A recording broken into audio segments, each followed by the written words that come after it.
Bonjour,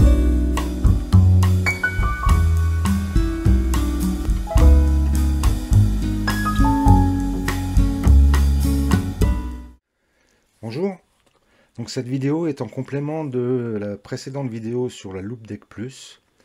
Là on va faire un tour d'horizon de la Loupedeck CT et de la Loupedeck Live. Deux consoles qui sont à peu près similaires, simplement la Loupedeck Live a la partie basse en moins. Mais l'ensemble des réglages et des boutons sont absolument identiques de la Loupedeck CT. Les réglages sont identiques, vous pouvez paramétrer autant de logiciels que vous le souhaitez. Donc là on va parler essentiellement photo, mais comme vous le voyez sur l'écran, là c'est mon réglage pour Windows.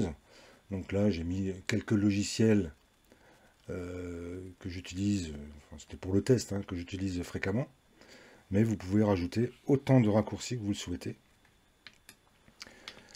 Là je suis dans la version de base. Si j'appuie là, on peut paramétrer tous les boutons. Je passe sur un autre écran. Sur chaque bouton, on peut ajouter autant d'écrans que l'on souhaite. Sur chaque rangée de potards, on peut rajouter autant de commandes que l'on souhaite. Il suffit de rajouter des pages et des pages. En rapport à la Loupedeck Plus, ces deux consoles-là ne sont pas limitées en nombre de logiciels et surtout en type de logiciel. Donc on va faire un petit tour d'horizon sur le logiciel de réglage. Hop, excusez-moi, je vais changer d'écran. Tac, voilà. Dans le logiciel de réglage de la Loupedeck Plus ou CT, vous avez donc ici l'onglet des appareils. Là, j'ai les deux de connectés, donc il voit le petit bouton vert, il voit que mes deux consoles sont connectées, et donc je peux effectuer les réglages que je souhaite. Donc là, c'est Windows par défaut. Mais comme vous voyez, j'ai rajouté Affinity Designer, Affinity Photo, Capture One. En fait, je pourrais mettre n'importe quel logiciel, Word, Excel, enfin tous les logiciels qui sont sur votre ordinateur, vous pouvez les rajouter ici et ajouter des raccourcis en fonction du logiciel que vous souhaitez utiliser. Donc là, on va parler essentiellement photo et un petit peu de design avec les deux logiciels, donc Affinity Photo et Affinity Designer. Donc sur la Loupedeck CT et la Loupedeck Live, mes réglages sont absolument identiques, puisque le gros avantage de la Loupedeck CT par rapport à la Loupedeck Live, c'est que la Loupedeck CT, vous avez une mémoire interne qui vous permet d'enregistrer tous les paramètres que vous avez pré-réglés sur la console, de manière à ce que si vous bougez, si vous êtes nomade, vous pouvez récupérer l'ensemble de vos réglages sur la console en faisant simplement une importation. Donc là, c'est ce que j'ai fait pour la Loupedeck CT. J'ai enregistré mes réglages de la Loupedeck CT sur la Loupedeck Live. Donc on revient sur la Loupedeck CT. Les réglages, comme je vous le disais, sont absolument identiques pour la Live que pour la CT, hormis cette partie basse. Alors si je viens sur mes réglages, mes pré-réglages Affinity Photo, vous voyez que là j'ai déjà paramétré 4 boutons. Mais si je viens sur le bouton 1 ici, je peux rajouter une seconde fenêtre depuis le bouton 1. Donc l'avantage, par exemple ici, ce serait de mettre, plutôt que de mettre des outils, de mettre des groupes d'outils, un bouton de groupe d'outils. Et quand vous cliquez dessus, vous allez directement dans les outils concernés. Donc ça serait le plus pratique. Je l'ai d'ailleurs fait, hop, on va revenir en arrière, je l'ai d'ailleurs fait ici. Vous voyez, j'ai outils. Si je clique sur outils, hop, automatiquement, je vais aller dans les outils que j'ai paramétrés. Donc là, j'ai mis les plus courants, mais c'était simplement pour le test. On peut rajouter autant d'outils que l'on souhaite, autant de pages que l'on souhaite, par bouton ici, par bouton ici, les potards, autant que l'on souhaite. Donc par exemple ici, je viens sur le 2, ici j'ai donc paramétré ce bouton là en taille du pinceau. Donc il suffit de cliquer dessus et vous glissez vos raccourcis ici. Alors, la particularité de cet outil-là, taille pinceau, c'est que la plupart du temps, en tout cas sur Affinity Photo, c'est la commande, c'est les crochets.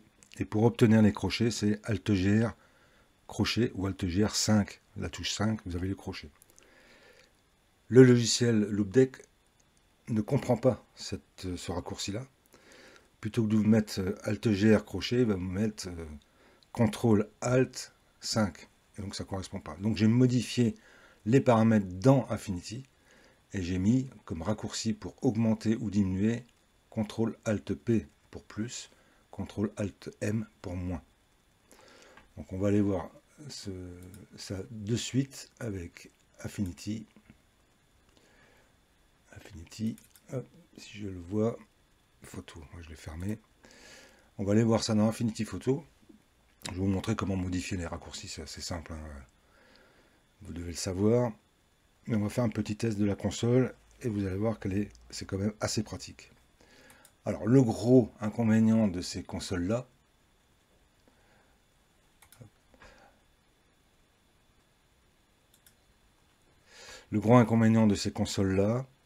c'est que c'est le prix.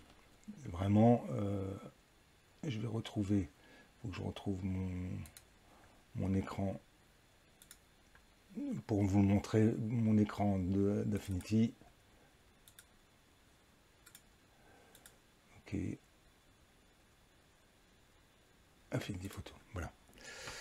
Donc on est sur Affinity Photo. Donc ici, on a donc notre pinceau. Donc je vais prendre un autre outil.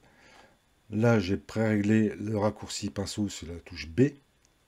Si je clique sur le B, j'ai bien mon pinceau qui s'est affiché. Donc c'est assez pratique plutôt que d'aller chercher les outils à droite, à gauche ou certains raccourcis. Là, vous les mettez sur votre console. Vous rajoutez autant de fenêtres que vous voulez. Si j'ai plusieurs fenêtres ici, il suffit que je pousse. Ce sont des écrans tactiles. Je pousse, oui, simplement.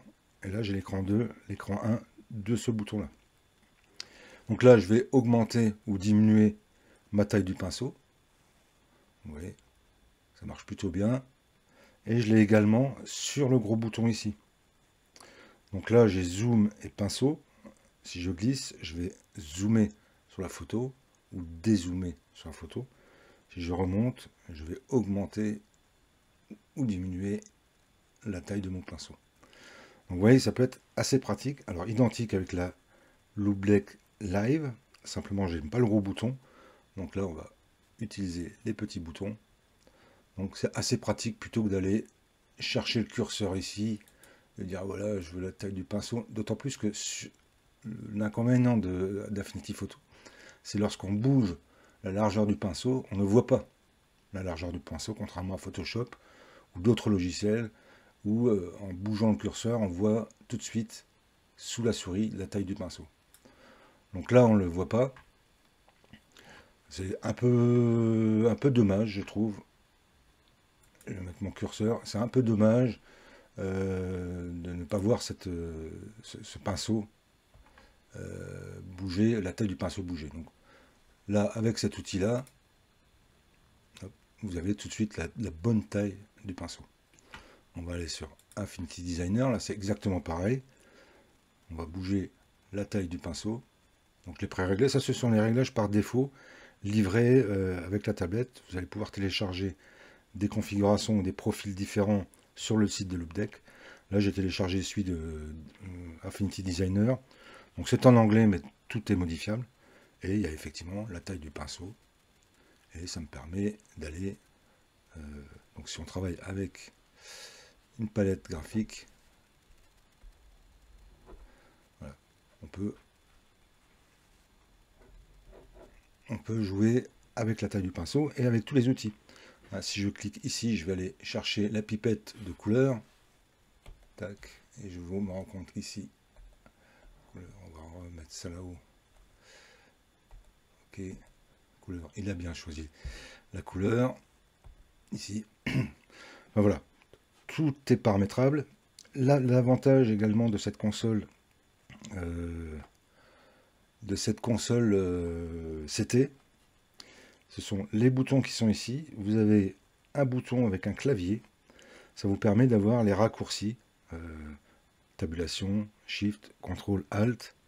Hop, les boutons changent de couleur et vous pouvez faire vos combinaisons de clavier.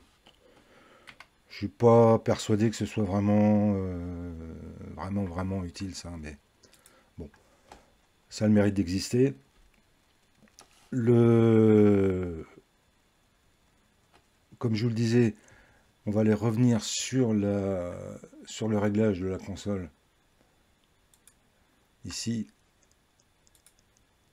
tous les réglages, donc on peut faire n'importe quel réglage, par exemple ici pinceau. Sur tous les réglages, je peux également, j'ai le bouton FN, je peux également attribuer un réglage particulier avec le bouton FN sur l'ensemble des boutons. Donc ça vous fait des combinaisons, enfin c'est énorme, il n'y a vraiment aucune limite. Donc je vous le disais, le gros inconvénient de cette console-là, des deux consoles, celle-ci, c'est 500 €. 500 €. Bon, c'est de la bonne qualité, c'est du métal. On est sur une finition d'aluminium brossé noir, c'est vraiment très bonne qualité.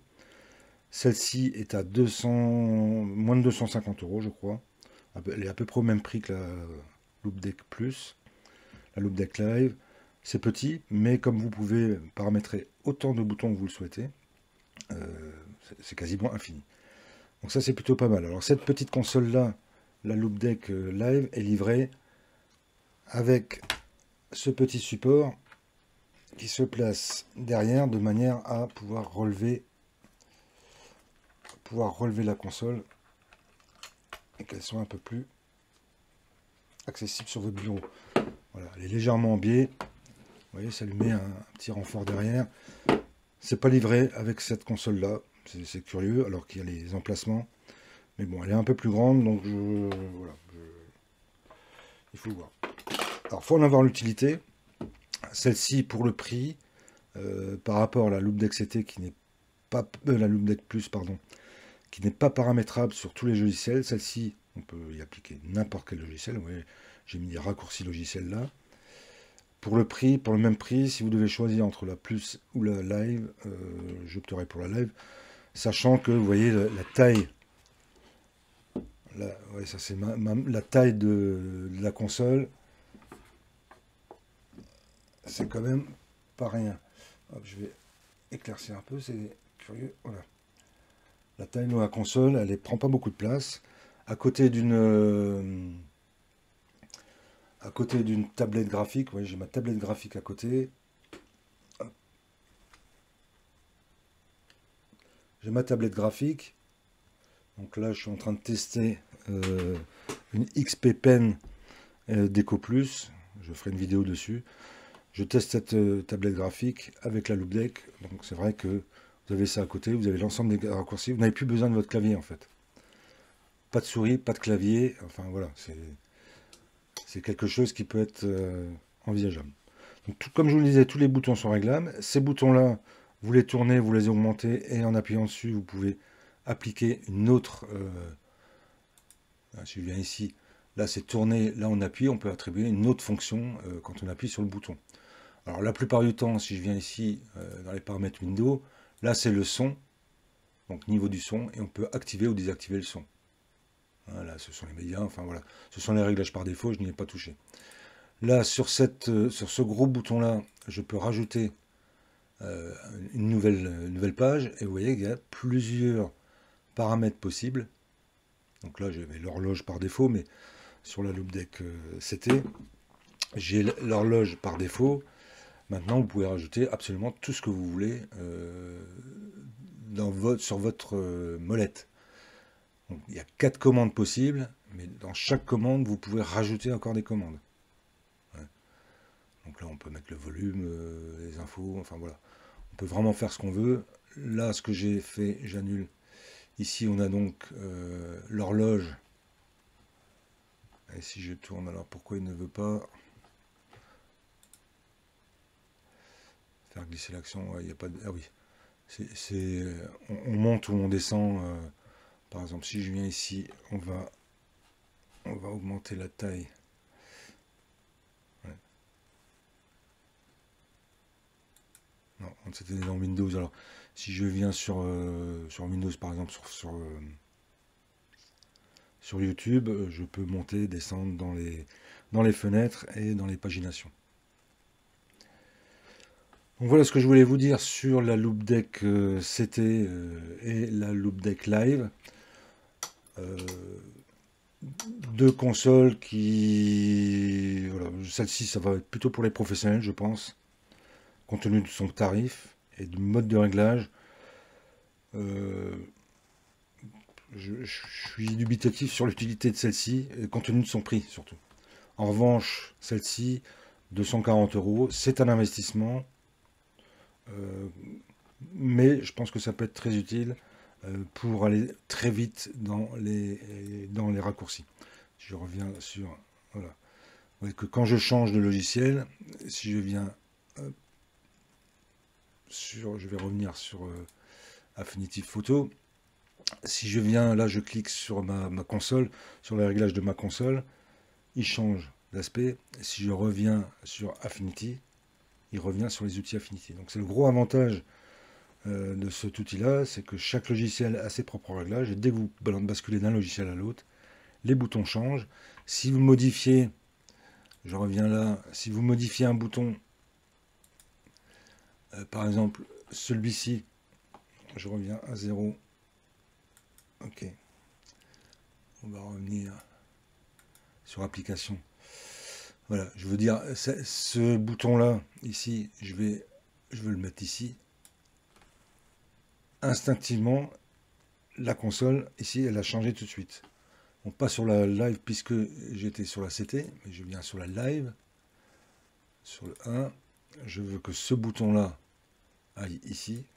Hop, automatiquement, le bouton a changé de place. Donc c'est hyper rapide, c'est en direct. Pas de souci de compatibilité avec tel ou tel logiciel.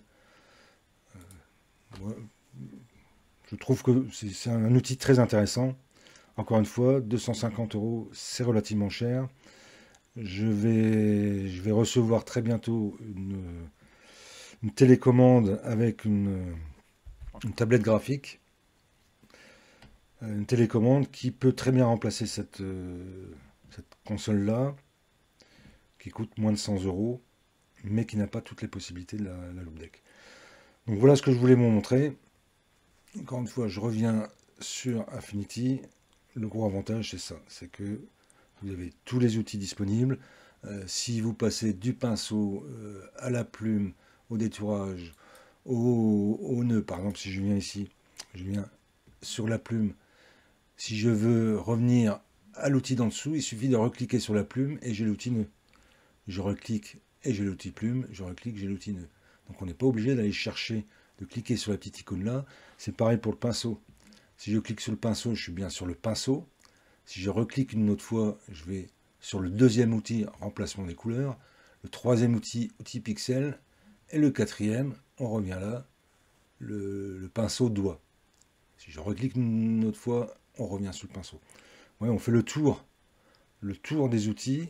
Ici sur la gomme, le deuxième outil, le troisième outil, le premier, le deuxième, le troisième. La pipette, alors c'est pareil, là je suis sur la pipette, il n'y a pas d'autre outil. Si je reclique dessus, il vient sur l'outil précédent. Je reclique sur la pipette, hop, il revient sur l'outil précédent. Donc ça c'est plutôt pratique. Le tampon, hop, il revient sur l'outil précédent. La plume, et si je viens ici, il vient, là j'ai paramétré l'outil déplacer V parce que c'est souvent ce que l'on peut utiliser. Voilà ce que je voulais vous dire sur la Loupedeck CT et la Loupedeck Live. Donc je vous le redis, environ 500 €, un peu moins de 500 €, un peu moins de 250 €. C'est un coût, c'est à vous de voir si vous en avez vraiment l'utilité. Ça s'adresse, alors pourquoi aux professionnels? Parce que ça a un coût, ça coûte relativement cher. Mais je pense que les particuliers qui veulent se faire plaisir et qui surtout ne veulent plus s'embêter avec à la recherche d'outils ou à la recherche de panneaux et ainsi de suite, parce qu'on peut très bien paramétrer les panneaux aussi, ça peut être un outil hyper intéressant pour aller un peu plus vite. Voilà, merci d'avoir suivi cette vidéo et à très bientôt pour une prochaine vidéo.